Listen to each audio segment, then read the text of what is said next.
everyone, Janie here, and I've had a few people wanting me to share this box that I made, and actually I didn't make the box, but I decorated it, and they want to know a little bit more about how I did that and how I created these little lines around the box, giving it kind of a wood grain look. So let's head over to the craft table and I'll show you.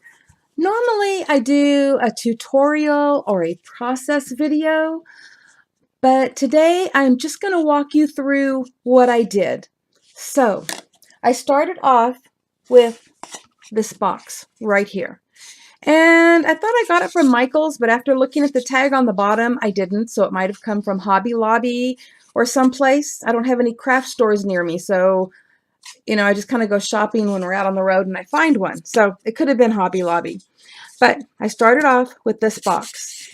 And I did not paint the lid first because I really wanted the wood to kind of show through a little bit because I'm going for a kind of a vintage look.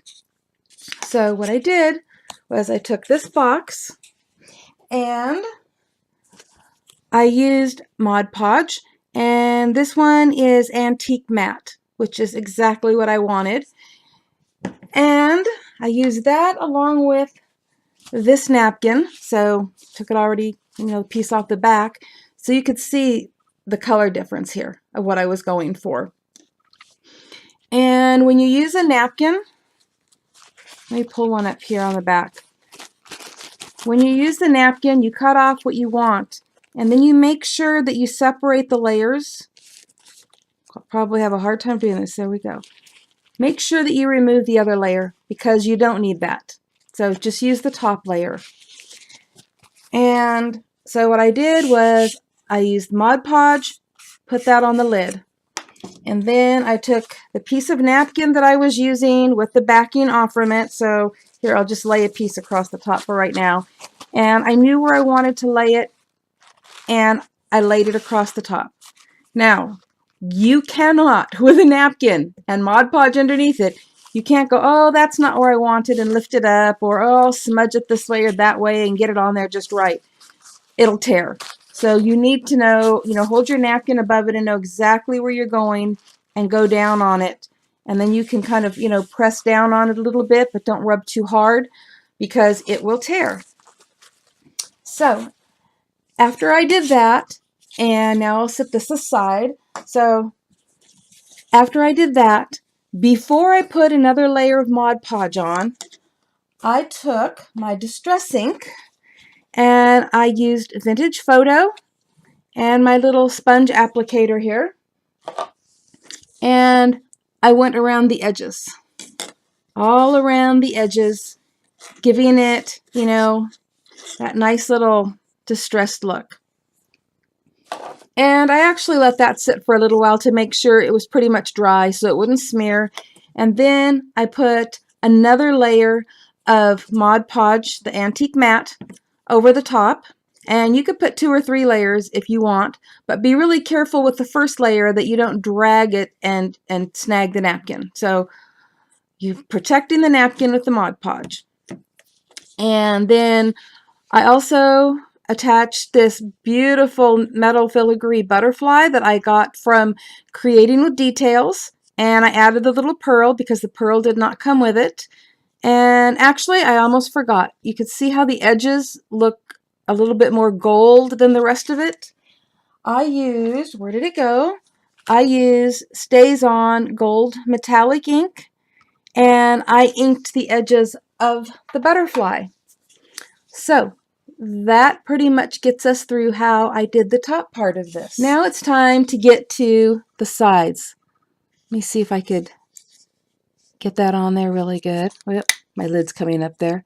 Okay, so how did I do the sides? Well, first of all, I did paint the rest of this.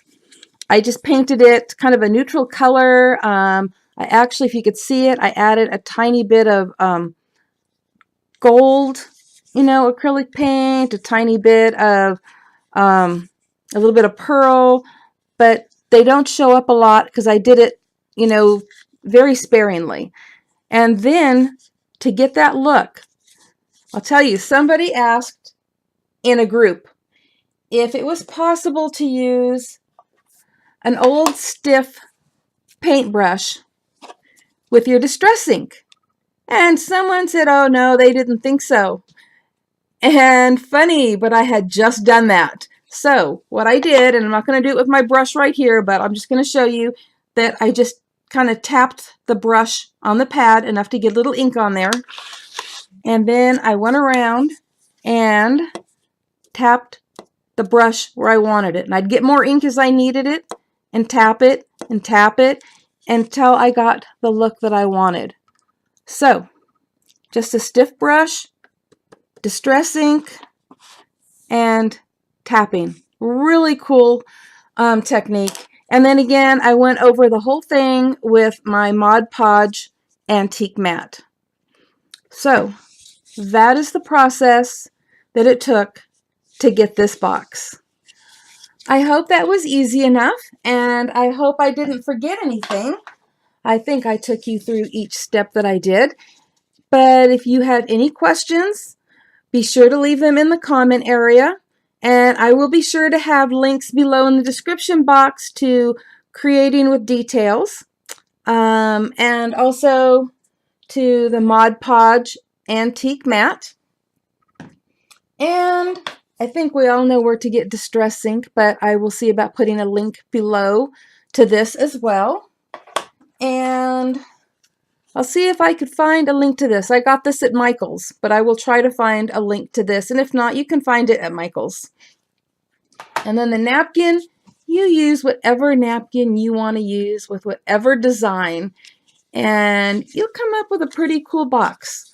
There's other ways to do this. I'll probably be doing an actual process video later, but I wanted to get this one out there as soon as I could for those that had wanted to see it and had some questions. Oops, I'm back. I did forget one step at the very beginning. After I put the napkin on top of the Mod Podge, and after it had set, I actually, obviously the napkin was bigger than the lid of the box, and so how did I trim it down? Well, I kind of trimmed it down basically as close as I could, you know, just a pair of scissors. But then for this, I actually took a little sanding block and I sanded off any excess napkin all the way around. And again, that's because of the, you know, the little vintage distressed look I was going for. But that is how I got the napkin to fit the top of the box. Thank you all for watching today, and I hope you enjoyed that, and I hope it gives you some ideas of your own that you can do with napkins. Happy crafting, everyone. Bye-bye.